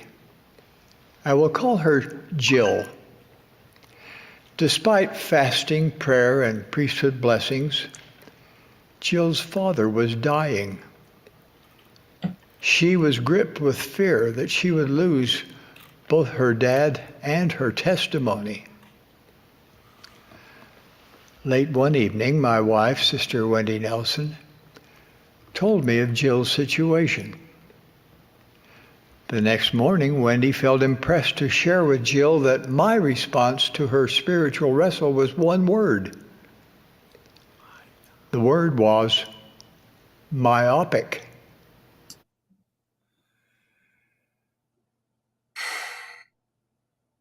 Well, that's compassionate. Oh, there's so much wrong with that. Did we go over this last time? I don't We remember. didn't. We were going to, and we never got to. That's why I was so excited that Elder Ridland used the word myopic in his talk, so we could thereby use that to go back and talk about this story that we have not addressed before. Okay, so first of all, what does myopic mean? Well, that's a good question, because I think that when Jill heard that, she said that was her first impression was, what does that mean? Is that a diagnosis? Does my grandfather have myopia? Let me look it up. He's a doctor. No, it means nearsightedness. You know that. Well, no, it's not even nearsightedness. It's closed. It's like tunnel vision. It's like, What? you're not looking at the whole picture. No, myopic. That just means nearsighted, doesn't it? Okay, fine. Whatever. Did you already look it up? Did you look it up? No, I'll look it up here. The definition of myopia is nearsightedness. Thank you. But it also means lack of imagination, foresight, or intellectual insight. And that's I know. what he was talking about. That's how it's referenced. Yeah, but that's what okay, so I think I'm You're right. good. I think I was proven You're to be right. correct on that. Thank you. You were. You can't say it enough. All right, now, so he says, can you play just the next part of this? Because let me see if there's, because Okay, let's just do the it. next paragraph. Jill later admitted to Wendy that initially she was devastated by my response. She said, I was hoping for grandfather to promise me a miracle for my dad. I kept wondering why the word myopic was the one he felt compelled to say. Oh, go ahead and play a little bit more, please. After Jill's father passed on, the word myopic kept coming to her mind. She opened her heart to understand even more deeply that myopic meant nearsighted. And her thinking began to shift. Jill then said, quote, myopic caused me to stop, think, and heal. That word now fills me with peace. That's probably enough. Because now she understands, that this is extremely wise, and he's a prophet of God, and everything is hunky-dory. But, by the way, can I just mention something before we get to the myopic part? Okay. Which he even defines here as nearsighted. That's probably how I knew, because it was in the talk, for crying out loud. We just hadn't gotten to that part yet. No, you notice, once again, despite fasting, prayer, and priesthood blessings, Jonathan, Jill's father was dying. This is another entry in the General Conference Death March, where hundreds and thousands of people are joining, apparently. But he even says it, in spite of the priesthood blessings, Jill's father was dying. And maybe, just maybe, the blessings and him dying have something to do with Jill having a little trouble with her testimony. So if I can break this down here, because this is the thing that just cracks up, it doesn't crack me up. Well, okay, it cracks me up. But I think it's very, very interesting is that if you dissect this story and look at the family relationships, okay, we're talking about President Nelson's grandson, right? And his wife, who's Jill. The grandson's wife is Jill, and it's Jill's dad who is dying in spite of priesthood blessings. Now, the first thing we have to understand is this isn't Wendy's granddaughter. I'll just call her a granddaughter, even though it's a granddaughter by marriage, okay? It's not Wendy's granddaughter. How do we know Wendy doesn't that? have children. Wendy has no children. Right. Right. She has no children. So it can't be her granddaughter. This is President Nelson's granddaughter from his previous wife through that line. Anyway. And yet, when the granddaughter's having trouble, who does she reach out to? Not grandpa. No, she doesn't talk to grandpa at all. She's not going to go to grandpa. I don't know why, but the story is clear. She doesn't go to grandpa. She goes to Wendy, and she tells Wendy about this problem. Wendy is the funnel through which the communication between President Nelson and his granddaughter occurs. So granddaughter talks to Wendy, says, I'm having trouble. My dad's dying, and he, in spite of the priesthood blessings, and I'm having trouble with my testimony. And so she goes to Wendy. Wendy now talks to her husband, President Nelson, one evening, I guess. I don't know if he's reading the paper or watching something on TV. He appears to be distracted. He can only give a one-word response. He's probably working on a conference talk. I don't know what he's doing. But she says, your granddaughter, honey, your granddaughter's having trouble. Her dad is dying. She's losing her testimony. And all that, I don't even know if he looks up from the newspaper that he's reading. And all he says is myopic. Yeah. That's all he says. Myopic. And I don't know what Wendy thinks, but we might think that he would jump out of his chair or get on the phone or drive over and see his granddaughter. I don't know where she lives, but get in touch with her and talk to her and maybe run down to the hospital or hospice or wherever and give this father of the granddaughter a priesthood blessing that would actually work. He is the prophet of the Lord, right? But well, no, I'm pretty none of sure it. in the New Testament, when people came to Christ with their problems, he like looked at that and he said, "Oh, you individual lacking in foresight and intellectual insight, you're so myopic." And that was the healing words of Christ. Okay, no, it's not. It's not, is it? And so he doesn't do any of that stuff. But it seems like as members of the church, we are so accustomed to the miraculous not happening, to the heroic not occurring. Mm-hmm. And all he's going to say is myopic. And I think it struck everybody a little bit weird when he said that. Obviously, his granddaughter is weird, but he doesn't even tell it to his granddaughter. No, he just reading the newspaper says myopic. And then Wendy's the one who tells it to the granddaughter. Right. And the granddaughter is justifiably aghast. What? Yes. What? I went with my heart bleeding and he told me myopic, and now we fall into the pattern, which is that when things don't work out, when things aren't working and you don't get what you expect, then you have to turn into yourself, find what you did wrong, find how your thinking is wrong. That's the problem. And not only that, but we have these men are the mouthpiece of God. And so when they say something, there is a gem of wisdom in it, no matter how abusive, no matter how short-sighted and intellectually defunct, no matter how dispassionate, how uncompassionate and cold and detached those things are, they are still the words of God. Because remember, we learned from President Oakes that, whatever, when you're acting as the Lord's servant, whatever pops into your brain, that's the word of God. You're acting as the word of God. And so, you've got to accept it as the word of God. And so that's why, rather than, if somebody else asked this question and then an old grandfatherly person said myopic, you'd be like, well, you're just like a grumpy old guy, and that type of advice is a load of poopykins. Somebody might think, what a dick. Yeah, exactly. But you're not allowed to say that because he's the prophet. So instead, your father dies, your husband's dealing with his testimony issues, and you're struggling. You're like, oh, the problem is me. The problem is me. He finally figured it out, too. First, she's devastated. He says she was devastated. That's his talk. When not I, but Wendy told her what I said about myopic, she was devastated. And I know it's not, he's the prophet, so maybe we should say our beloved Dick. Does that make it better? Probably. Okay. All right. Okay. I'm not going to go any further down that road, even though, Okay. So, but yeah, and there are stories out there that I've heard, there's the PR, President Nelson, where he's lovely, he's wonderful, he's gentle, he's kind, he is Santa Claus at Christmas with goodies for all the kids.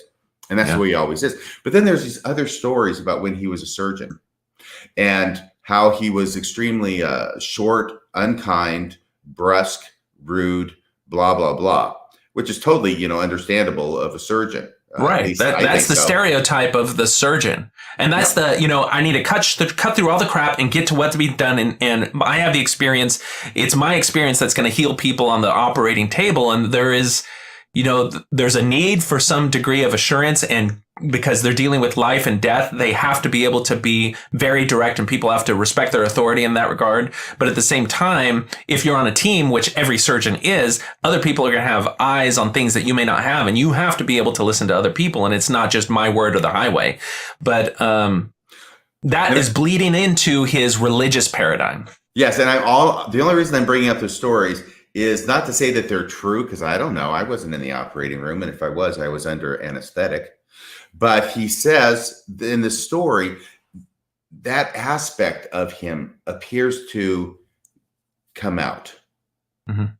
this rudeness, this uncaring, this unsympathetic nature. And he's telling the story on himself. So apparently he thinks it's positive. He thinks I'm really wise here, and she didn't get it at first, but eventually she did. So when he's rude and brusque to his granddaughter, not even talking to her, but talking to his wife, he thinks that's a good thing. But I think it's showing this other aspect of his character that other people have talked about. And it shows how tone deaf and out of touch he is. It's kind of like if the classic abusive spouse is look at your spouse and you say, you're nothing without me. I'm the only thing that keeps you afloat. You try to survive on your own and you couldn't make it. And then you talk to the battered spouse who usually is very compassionate and empathetic and takes in messages like that and tries to find problems within themselves. And so they ruminate that and they're like, gosh, I guess I would be, really hard off all on my own. And then they come back and say, you're right. Thank you for taking care of me and all these things. That's like the abusive spouse and codependent person paradigm. And now the abusive spouse seems to say, see, that's right. I told you you wouldn't survive on your own. And then he goes and brags about his wisdom. I told that girl she couldn't be on her own. And, and it's so his bragging now, proof of his inspiration and wisdom in the one word answer of myopic.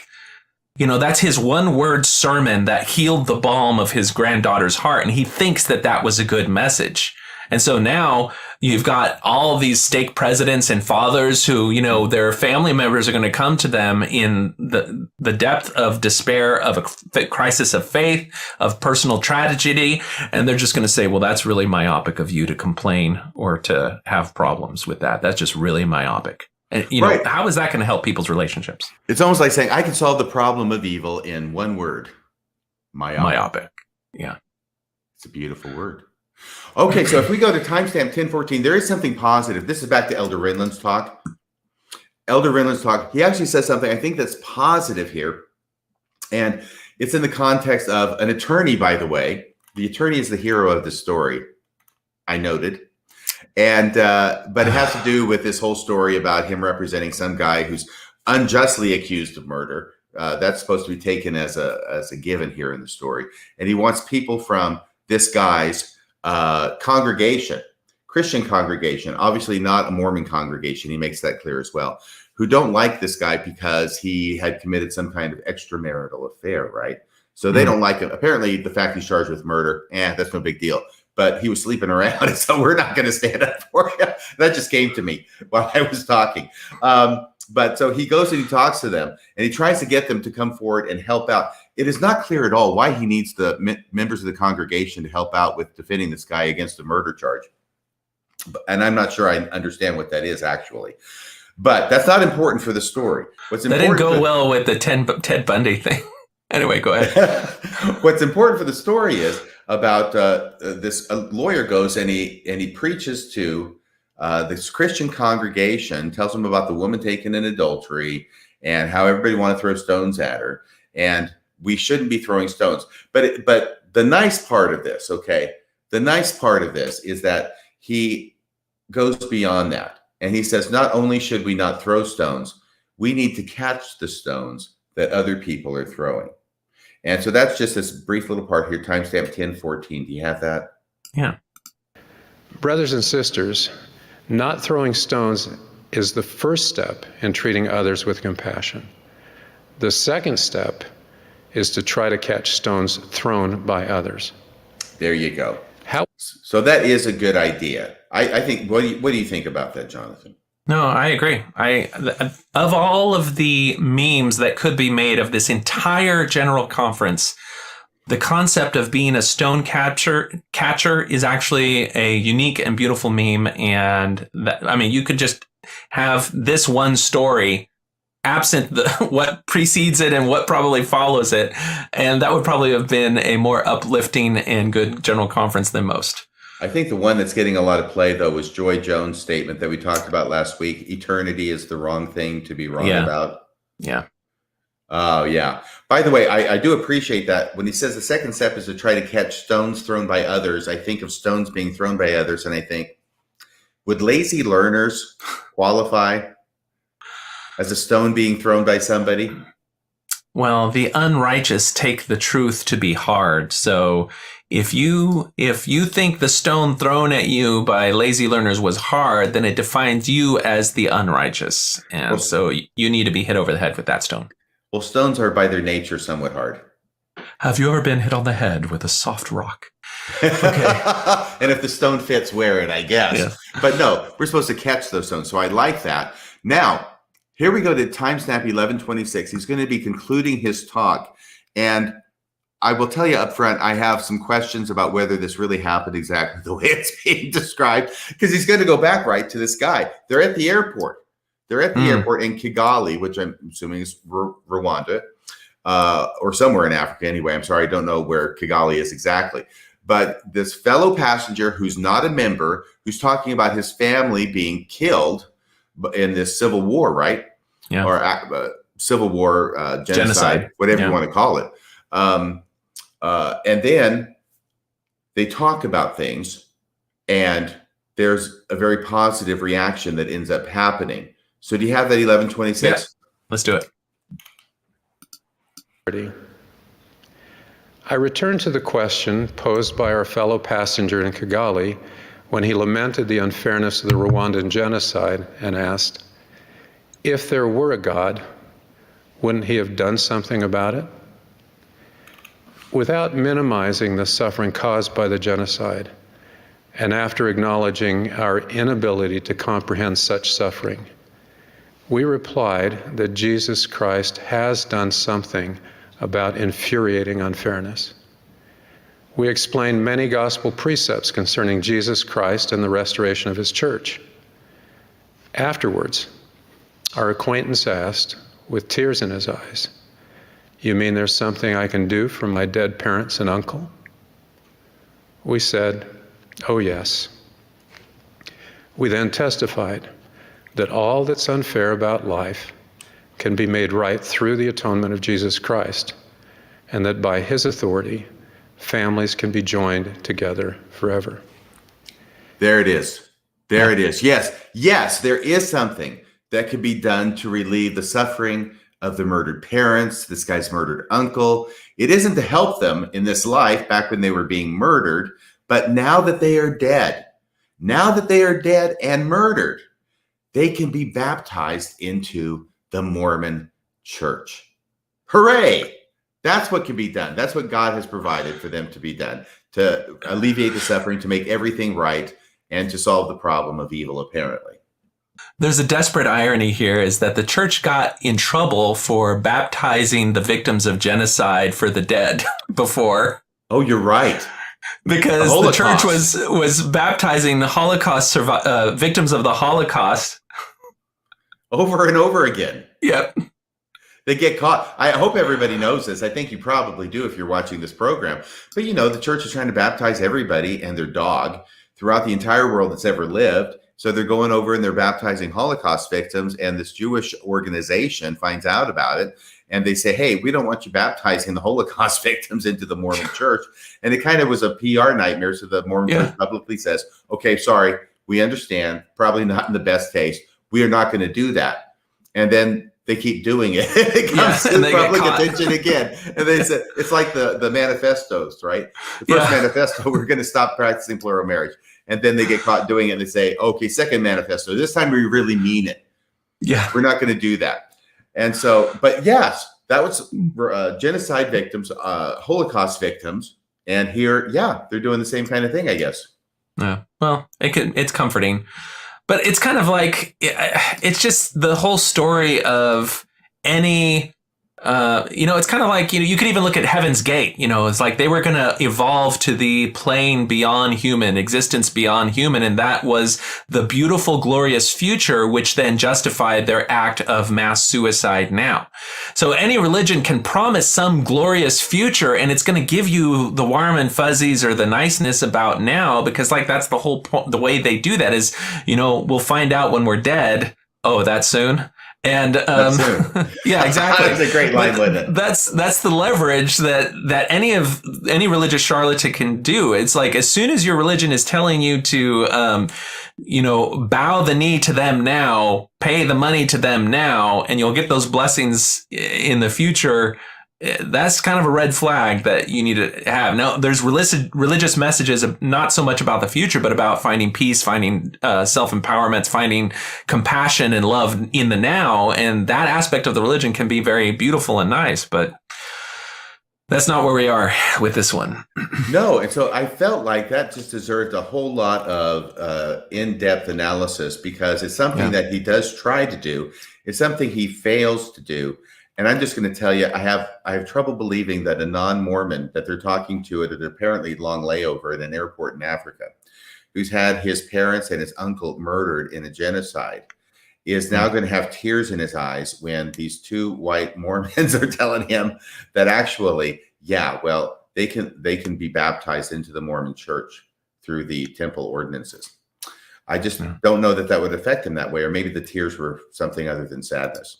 Yeah. And if anyone has had the opportunity to watch the Book of Mormon musical, one of the great ironies of that musical is that the missionary Arnold, who's there trying to preach to them and has a break with reality and says, you know what, I'm just going to create a beautiful story or a remarkable story that is going to directly solve the problems in the lives of these people now, because the way we've been doing it before is so far removed from their reality that it doesn't mean anything to them. And so he starts injecting the Lord of the Rings and Star Wars into the thing with direct answers to the problems that have them right now.